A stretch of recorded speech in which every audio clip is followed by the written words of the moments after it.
और फोन में से आवाज आई कि मैं रवि बोल रहा हूं मां। मां ने कहा कि कौन? बोले मैं तेरा बेटा अमेरिका से बोल रहा हूं। मां के कानों में ऐसा लगा जैसे अमृत घुल गया हो। मां ने कहा बोल बेटा कैसा है तू? बोले मां मैं बहुत अच्छा हूं, तू कैसी है? मैं तेरा इंतजार कर रही हूं। मां तू चिंता मत कर, मैं आ रहा हूं। अगले महीने में घर पहुंच जाऊंगा। मां को लगा कि अगले महीने बेटा घर आएगा। इतनी खुशी, रोम रोम उस मां का आनंदित हो गया। ऐसा लगा जैसे कि पतझड़ में सावन का संदेश आ गया हो कि अब सावन आने वाला है और यह पतझड़ फिर से हरा होने वाला है। सारी रात करवट बदलते बीती। कैसे वो 1 माह पूरा होगा और मेरा बेटा आएगा। बेटे ने आने का ही संदेश नहीं दिया। आतिश उसने यही कहा कि मां तू तैयार रहना, अब हम इंडिया में नहीं रहेंगे, अब हम अमेरिका में रहेंगे।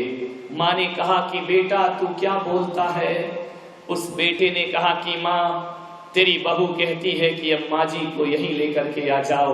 अब बुढ़ापे में कहाँ दूर दूर रहना, हम साथ साथ रहेंगे और जीवन को आनंद से गुजारेंगे। इस बार तो माँ तेरी बहू का भी मन बन गया है कि माँ हमारे साथ रहेगी। माँ को तो लगा जैसे उसकी भावनाओं को पंख लग गए हों।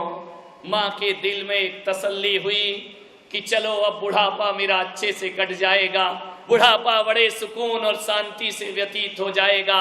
इंतजार कर रही है, रोज रोज एक दिया जलाती है भगवान के सामने।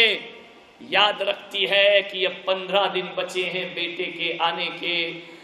हर दिन इंतजार है, जब भी कोई आहट आती तो लगता कि बेटा आ गया। रात जगती, दिन में बेचैन रहती, बहुत सी मिठाइयां बनाई। 5 साल बाद बेटा घर लौट रहा है, विदेश पैसा कमाने गया था। मां देखती है, फिर वह सोचती है कि विदेश चली तो जाऊंगी, लेकिन अमेरिका में मुझे लगेगा कैसा? मेरे जैसा कल्चर तो वहां का है नहीं, मैं कैसे अकेले रहूंगी वहां? फिर आया मन में कि चलो बहू है, पोते हैं, इनमें मेरा मन बहल जाएगा। उसने झट से फोन घुमाया बेटे को कि बेटा अब तो 5 दिन ही बचे हैं तेरे आने में, एक बात तो बता दे, मैं अमेरिका तेरे साथ चलूंगी, वहां मंदिर है या नहीं है, जिनालय है या नहीं है? यदि जिनालय नहीं है तो मैं वहां ना रह पाऊंगी।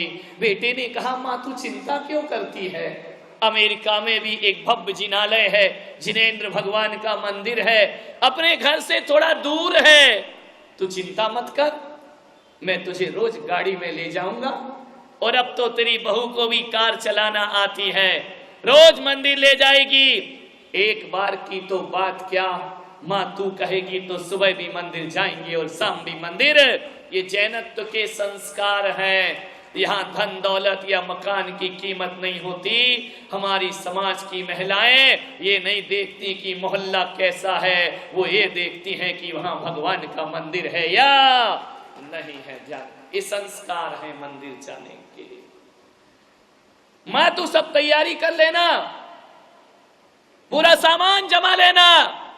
मां ने कहा तू चिंता मत कर बेटा, मैं तेरे साथ जरूर चलूंगी। 2 दिन बचे हैं, बड़े पकवान बना रही है मां।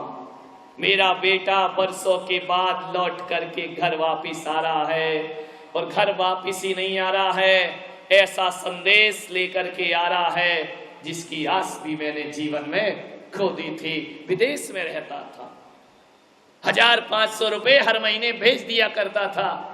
यहां विधवा मां अकेली रहती थी। ना जाने कौन सा पुण्य का उदय जगा कि बेटे के अंदर मां के प्रति ममता का भाव जागृत हो गए। मां अब तू मेरे साथ चलेगी। आया बेटा, आज तो सुबह से ही माँ बड़ी बेचैन, कभी भीतर जाती कभी बाहर जाती, जो भी हवाई जहाज निकलता उसे छत पे खड़े होकर देखती।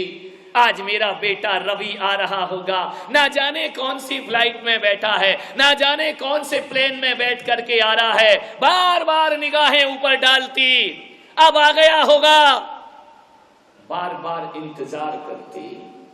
और कहते हैं आज सुबह से माँ ने खाना नहीं खाया, आज माँ सोच रही है आज बेटे के साथ बैठ करके भोजन करूंगी। बरसों बीत गए, आज तक उस बच्चे को देखा नहीं, कितना बड़ा मेरा पोता हो गया होगा, कैसी मेरी बहू होगी, हजार तरह के स्वप्न देख लिए उसने, इतने ख्वाब। ध्यान रखना, इंतजार बहुत बुरा हुआ करता है। सबसे ज्यादा पल इंतजार के होते हैं, पल पल इंतजार करना पड़ता है।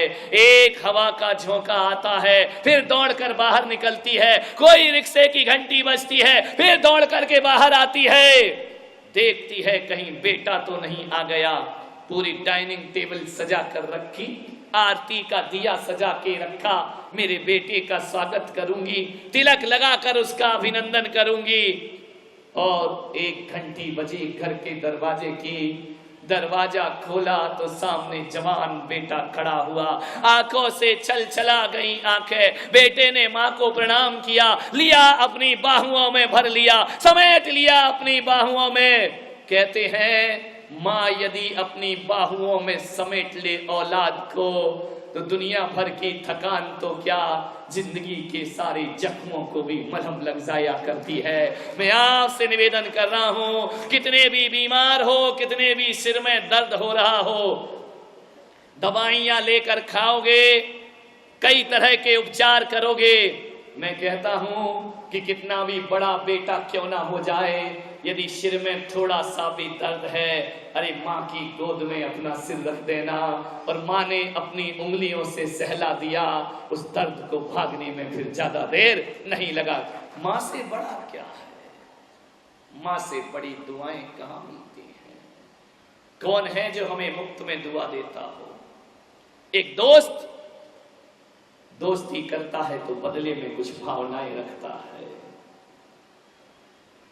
पत्नी भी कुछ उम्मीद लेकर जीती है, बच्चों को भी कुछ आशाएं होती हैं, लेकिन माँ तो माँ होती है। एक बात याद रखना, माँ के जैसी दुआएं जगत में किसी के पास नहीं होती। एक बच्चा मेरे दर्शन करने आया, मेरे चरण छू रहा है, मैंने कहा बेटा, बोले आशीर्वाद दे दो। मैंने कहा किस बात का, कि मेरी जिंदगी खुशहाल रहे। मैंने कहा एक बात बता, तू यहाँ से मेरे पास आने से पहले क्या तूने अपने माता पिता के पैर छुए हैं? बोले नहीं छुए महाराज। मैंने कहा क्यों? बोले पहले छूता था।